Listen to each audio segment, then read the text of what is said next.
You don't know what tomorrow holds. So salvation for today, have that with you as your main source of insurance. Other than the insurance that you get for your family, and you know what I mean, you make sure they're okay and all of those things. But that's for here. When you die, you go. You can't bring that with you. Yes, you have a great casket, be taken care of, and everything. But what will be main importance is you can't bring money with you. You can't pay yourself into afterlife. You know what I mean? So it's the salvation. And if you don't have that, then I guess all of this would not make sense, right? And salvation comes by being a genuine, authentic, real, legitimate person that, really seeks the heart. Because you see, most people have fear of heart. Many disguise their heart because they're afraid of being hurt, right? So they're going to protect themselves. But what happens at the end? What happens when, humans fail? Because we cannot live forever. Sure, it would be great, but not in this type of body, because this is only temporary. Every day people look at success and weigh success based on how much money they have in their bank account. How much houses or properties that they bought, domestic and international.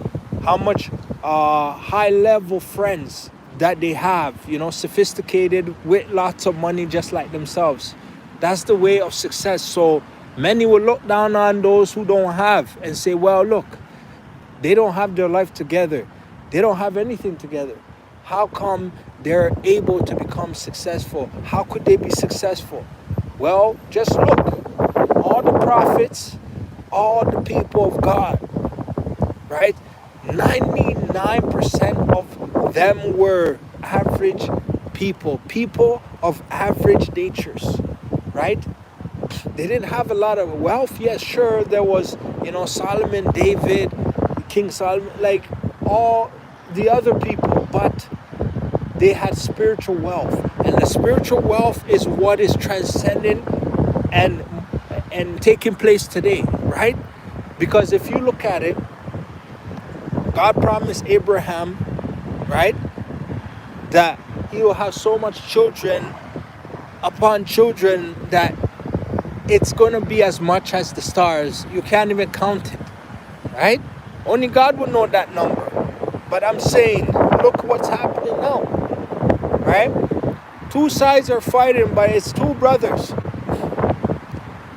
right?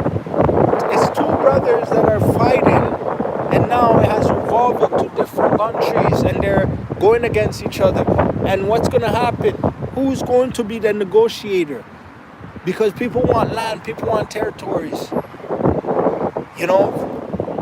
So much distortion, right? People are going to view reality different.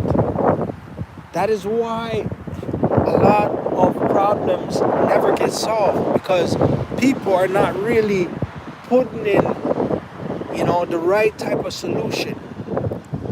I mean, people are so competitive, right? You can compete. Even if it's war, you can fight war with certain ammunition that doesn't kill the opposition, right? Because people are people. Regardless of the situation, there must be a compromisation, meaning an agreement of understanding. That means we both agree and understand, right? Because the land does not belong to nobody, it belongs to God, right? So, I mean, if it belongs to God, ultimately, we are humans, God's creation, right? The image that lives in me, right? The spirit that lives in me, God gave the same spirit to many people, right? To all the people. So it's just how you use it, right? It's how you use the drive that you have in yourself.